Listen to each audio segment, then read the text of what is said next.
नमस्कार, स्वागत करते हैं स्टडी BNY चैनल पर।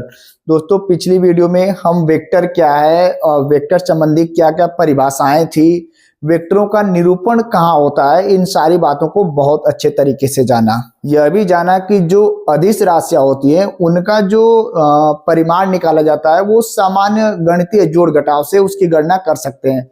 जैसे कोई चली गई दूरी 5 किलोमीटर है, पुनः चली गई दूरी 8 किलोमीटर है, तो दोनों को जोड़ के हम उनका सामान्य गणित से रिजल्ट निकाल लेते हैं। लेकिन सदिश राशि में परिमाण निकालने के लिए क्या उसकी दिशा की भी गणना करनी पड़ती है, जिनके कारण सदिश राशियों का परिमाण जो है वेक्टर विधि से निकाला जाता है और सदिश राशियों का प्रदर्शन भी वेक्टर विधि से किया जाता है। तो उनके जोड़ने की क्या क्या विधियां हैं, आज के वीडियो में हम उन्हीं पे चर्चा करने वाले हैं। तो दो वेक्टरों के जोड़ने की विधियों की बात करें तो इनकी मुख्य रूप से दो विधियां हैं। एक है ज्यामितीय विधि, एक क्या है ज्यामितीय विधि, और दूसरा जो है वो है गणितीय विधि।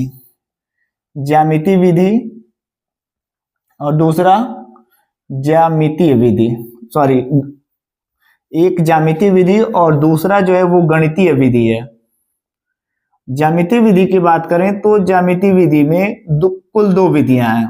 दूसरा क्या है गणितीय विधि, और इस ज्यामितीय विधि में भी दो प्रकार की विधियां हैं। एक है त्रिभुज विधि, और दूसरा जो है समांतर चतुर्भुज विधि। एक त्रिभुज विधि और दूसरा समांतर चतुर्भुज विधि। समांतर चतुर्भुज विधि। तो आज के वीडियो में हम इन्हीं सब पे चर्चा करने वाले हैं। किसी भी दो वेक्टर को जोड़ने के लिए हमको कुछ बातों का विशेष ध्यान देना है। पहला, जिन वेक्टरों को हम जोड़ रहे हैं उनकी प्रकृति हमेशा समान होनी चाहिए। यानी यदि कोई एक वेक्टर वेग को बता रहा है तो दूसरा वेक्टर भी वेग को ही बताना चाहिए, तब उसका हम परिमाण निकाल सकते हैं। ये नहीं कि एक वेक्टर वेग को बता रहा है और दूसरा वेक्टर बल को बता रहा है तो उनका परिमाण निकल सकता है, तो उनका परिमाण नहीं निकलेगा। तो पहला क्या है कि जो वेक्टर हैं, यानी वेक्टर कैसे होने चाहिए, समान प्रकृति के। जो वेक्टर होंगे कैसे होंगे, समान प्रकृति के, समान प्रकृति के। और दूसरा जो पॉइंट है, जब हम किसी वेक्टर को जोड़ते हैं तो वेक्टर का जो ये तीर क्या बताता है, परिमाण बताता है, और ये क्या बताता है, इसकी दिशा बताती है। तो जो तीर होगा, तीर का जो सिरा होता है प्रत्येक वेक्टर का, यानी जब एक वेक्टर को प्रदर्शित करेंगे तो उस वेक्टर की जो सिरा है उससे दूसरे वेक्टर के पिछले हिस्से को जोड़ेंगे। यानी यहां से फिर वो, अगर वेक्टर ए ये है तो दूसरा वेक्टर का ये पिछला सिरा, और फिर ऐसे जोड़ते जाएंगे। यानी पिछले सिरे से अगला सिरा, ऐसे करके वेक्टरों को जोड़ेंगे। आइए चित्र से समझते हैं कि दो वेक्टरों को कैसे जोड़ा जाता है। सबसे पहले जिन दो वेक्टरों को जोड़ना रहता है उनको जो वेक्टर जिस दिशा में दिया गया है उसी हिसाब से प्रदर्शित करते हैं। जैसे कोई वेक्टर ए जो दिया है इधर दिया गया है और दूसरा वेक्टर बी जो है इधर दिया है। यानी एक वेक्टर किस दिशा में दिया है, पूरब दिशा में, और दूसरा क्या है, मोटी मोटा क्या है, पूरब और उत्तर दिशा में। एक तरफ से मान लें अगर ये कोण अल्फा हो, यानी पहला वेक्टर जैसे ही प्रदर्शित करेंगे। और एक चीज और ध्यान देंगे कि वेक्टर ए का जितना परिमाण है उतना ही परिमाण के साथ वेक्टर ए को प्रदर्शित करेंगे, और वेक्टर बी का जो परिमाण होगा उसी परिमाण रेशियो के साथ वेक्टर बी को भी प्रदर्शित करेंगे। अब वेक्टर, सबसे पहले एक वेक्टर को खींच लेते हैं। जैसे वेक्टर ए है तो ए वेक्टर को क्या करेंगे, खींच लेंगे।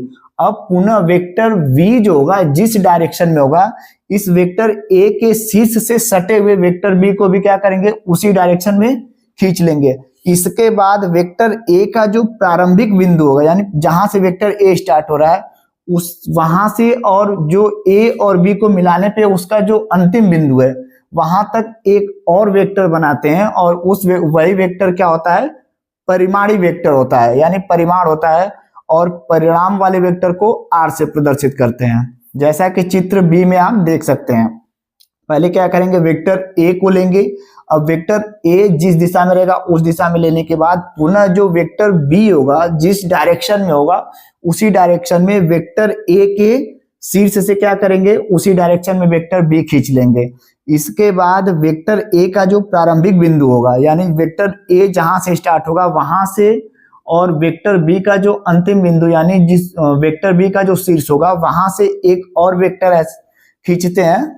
और यह भी ध्यान रहे कि दोनों वेक्टरों का जो अंतिम सिरा होता है उधर ही क्या होता है, वेक्टर आर का भी सिरा होता है। यानी जब यहां से इस वेक्टर को खींचेंगे तो इसकी दिशा भी क्या होगी, वेक्टर बी की तरफ, यानी इधर वेक्टर बी की दिशा है, यानी जिधर वेक्टर बी का शीर्ष है उधर ही क्या होगा, वेक्टर आर का शीर्ष होगा।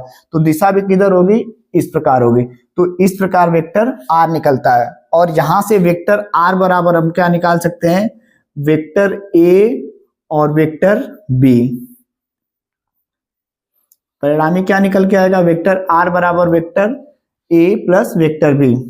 यहां हमने पहले क्या लिया, पहले ए वेक्टर को लिया। अब जब हम पहले यदि v वेक्टर को लेते हैं तो यहां से वेक्टर v की दिशा क्या है, इस तरफ है, तो ऐसे वेक्टर b को, यानी फर्स्ट में किसको लिए, वेक्टर b को लिए। वेक्टर b का क्या है, प्रारंभिक बिंदु है, और ये इसका क्या है, शीर्ष है। अब पुनः जो वेक्टर a की दिशा होगी ठीक उसी दिशा के समरूप क्या करेंगे, वेक्टर a को दर्शाएंगे, यानी वेक्टर इस दिशा में है तो इसको भी इस दिशा में। अब इसका क्या है, वेक्टर a और b का ये लास्ट पॉइंट है, तो a का जो शीर्ष होगा वहां क्या करेंगे, वेक्टर b के प्रारंभिक बिंदु से वेक्टर a के शीर्ष तक एक ऐसे क्या करेंगे, वेक्टर बनाएंगे। और वेक्टर a की r की जो दिशा होगी वो क्या होगी, जो अंतिम क्या होती है, अंतिम दोनों वेक्टरों को जोड़ने पे जो अंतिम दिशा होती है वही वेक्टर आर की दिशा होगी। यहां से अगर इसका परिणामी आर डैश मान लें तो आर डैश बराबर क्या होगा,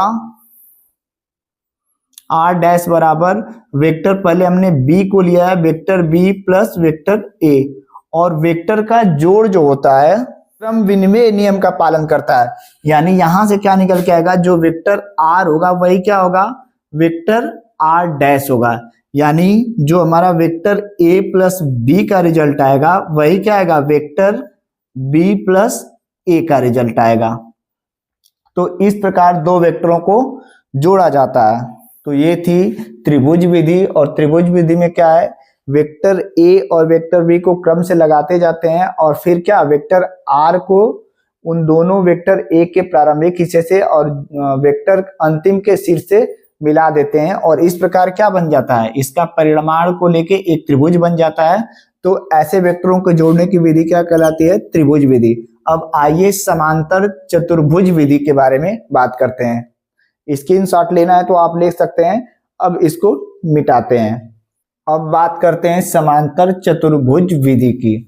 इस प्रकार समांतर चतुर्भुज विधि से जोड़ने के लिए जो दोनों वेक्टर होते हैं उनको हम किसी समांतर चतुर्भुज की दो संलग्न भुजाओं के रूप में प्रदर्शित करते हैं, और उनके बीच जो कोण होता है उस कोण के रूप में उसे दर्शाते हैं। यानी झुकाव जो होगा उसी दिशा में क्या करेंगे, दोनों वेक्टरों को समांतर चतुर्भुज की संलग्न यानी सटी हुई भुजाओं के रूप में दर्शाते हैं। और सटी हुई जो दोनों भुजाएं उनसे निकला हुआ जो विकर्ण होगा वो क्या प्रदर्शित करता है, तो इन दोनों वेक्टरों के परिमाण को प्रदर्शित करता है। यानी अगर हम वेक्टर ए और वेक्टर बी कुछ इस डायरेक्शन में, तो क्या करेंगे, इनको संलग्न भुजा की तरह ऐसे क्या करेंगे, प्रदर्शित कर देंगे, और इस वेक्टर के बिल्कुल समांतर एक यहाँ डॉट डॉट बना लेंगे, और वेक्टर ए के अनुरूप इसको डॉट डॉट बना लेंगे। तो एक प्रकार से क्या होगा, एक समांतर चतुर्भुज बन जाएगा,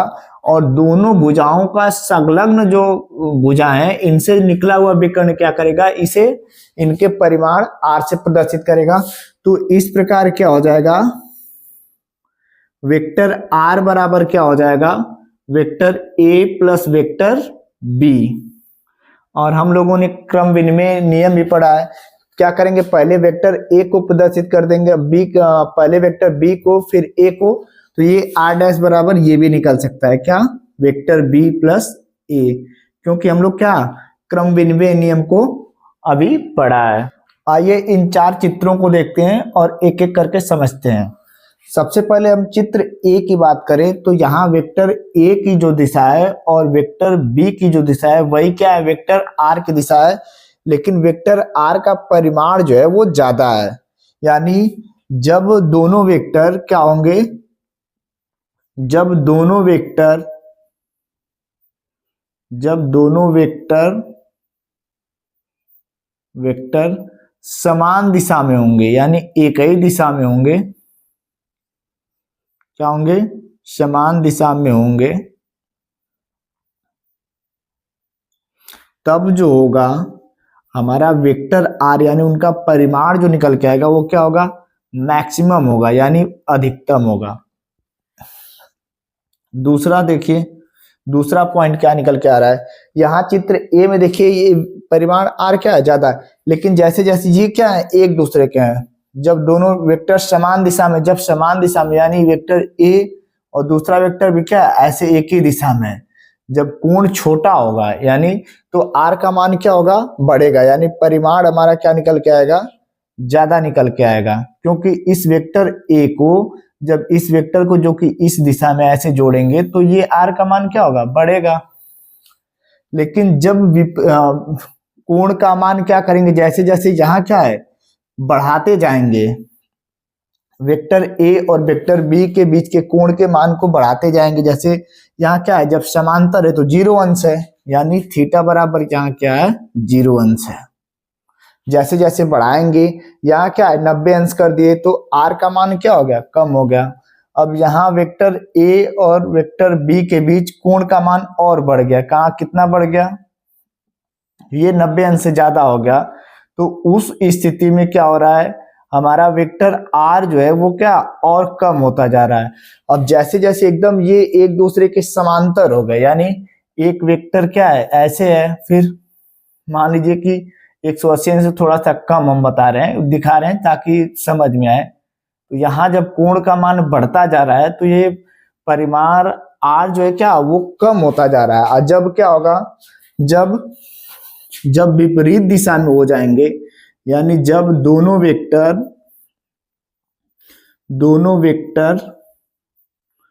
विपरीत दिशा में हो जाएंगे, किस दिशा में, विपरीत दिशा में, तब हमारा क्या होगा, वेक्टर आर जो होगा वो क्या होगा, मिनिमम होगा, यानी सबसे कम होगा। और दिशा क्या होगी, बड़े वाले वेक्टर की दिशा, यानी जो इस वेक्टर का परिमाण ज्यादा होगा उसी का जो दिशा होगी वही क्या होगी, वेक्टर आर की दिशा होगी।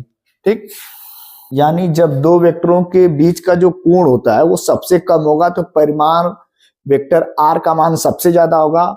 अब और जब कोण सबसे अधिकतम होगा यानी 180 अंश होगा तो उस स्थिति में आर का जो मान होगा वो सबसे क्या होगा, कम होगा। और उस वेक्टर आर की जो दिशा होगी, जिसका परिमाण, जिस वेक्टर का परिमाण ज्यादा होगा उसी की दिशा क्या होगी, वेक्टर आर की होगी।